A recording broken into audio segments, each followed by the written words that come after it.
Georgia's swamp, slave escape, frontier time signatures, 19th century rural South syncopation, black protest to all chains.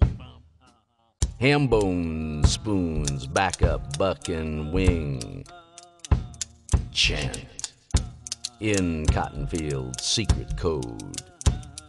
Blues lyric parodies decorated by banjo percussions, preceded 12-bar strains. 1928 Jelly Roll, Morton turns ragtime salty protest into hot pepper. Soon New Orleans marching band through King Oliver. He let Lewis loose, Satchmo. That horn varies field hollers to big funeral drum evolution.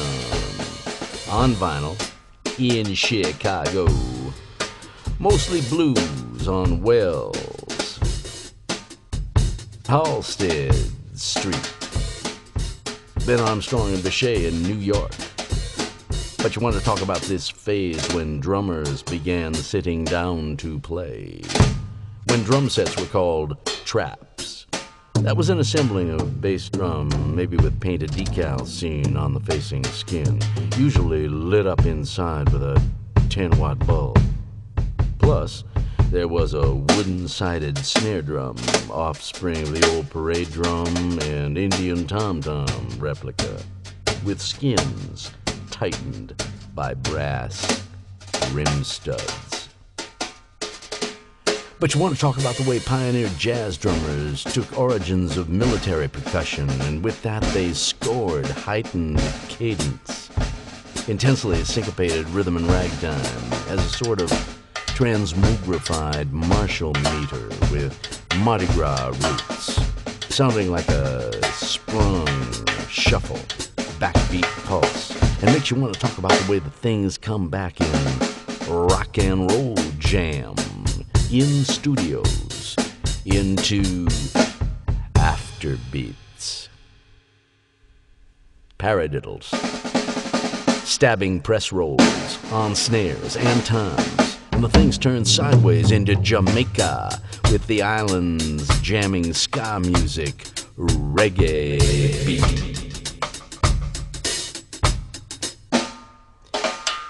But before that, you want to talk about the symbols, symbolic time for the 1940s, and how it headlined ride rhythms behind the boppish spontaneity of the solos, always using the bass drum for offbeats and sporadic bombs. And as jazz evolved, brushes used as early as the 1920s would tend to understate the rhythm section.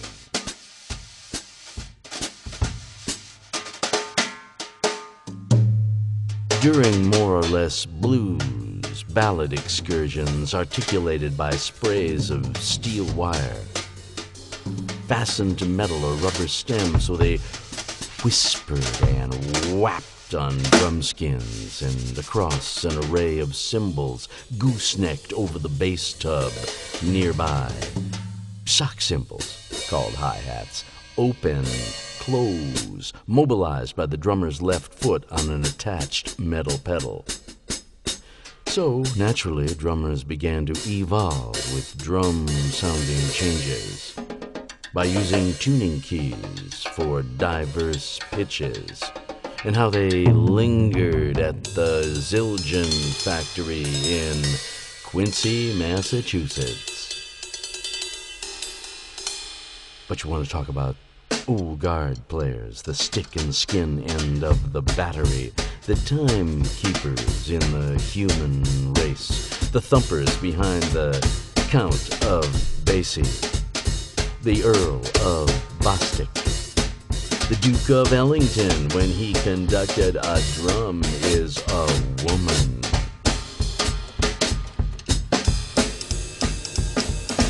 And Stan the Man Kenton's band, challenging dancers at the Rendezvous Ballroom in 1940. 42 in any of Woody's herds. You want to talk about Dave Tuff, Louis Belson, Sid Catlett, Gene Krupa,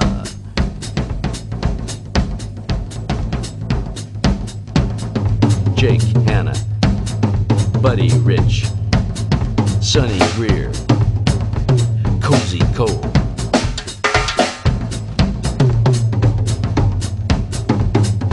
Old Man Brooks, Shooty Singleton, Shadow Wilson, Chick Webb, Slick Jones, and Philly Joe.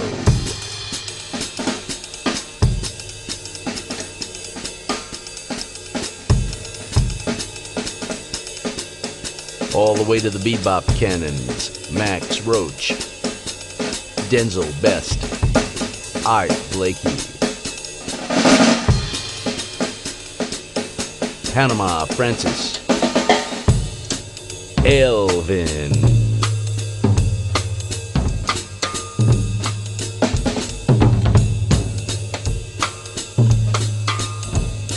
Connie K, Jimmy Cobb, Roy Haynes, Mousy Alexander, and Clute. With Latino boppers Candido or Chano Pozo splitting the Congolese apple, Cal Jader, Joe Morello,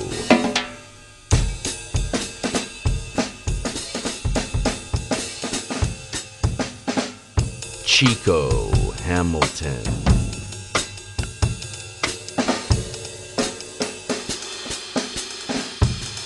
Frank Butler and Shelley on the coast. You want to talk about the constantly merging studio session talent.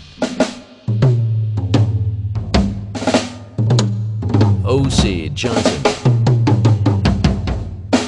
Eddie Shaughnessy, Jimmy Campbell, Bobby Rosengarten. But it was battery boppers who became as disconcerting a rush to traditional ears as the Charlie Parker disciples of alto saxophone salvation.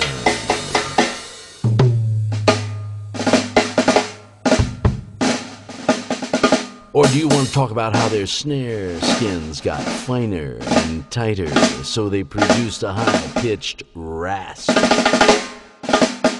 So the bass drum reduced in size had a sound that became stringent and insolent. And most particularly, the ride cymbal began to emit a high, shrill whine. But you want to talk about all this drumming, maybe without forgetting the new thing, evolution to space-age modernity. Not forget the multiplication of percussive rock for fusion or crossover music. Not forget the Alphonse Mouzon or Billy Cobham translucent plexiglass tubs.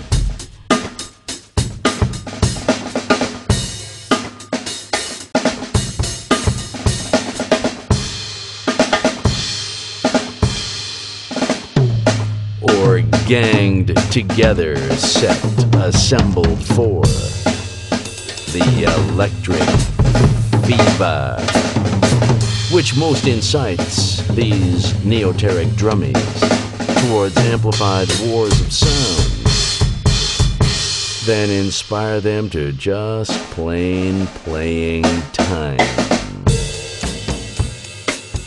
So you really want to talk about it all, because it all has to do with that insistent throb, pounding support, stinging cymbal song, that drum beat freedom sound. It gives a headache to the guards of cultural restraint.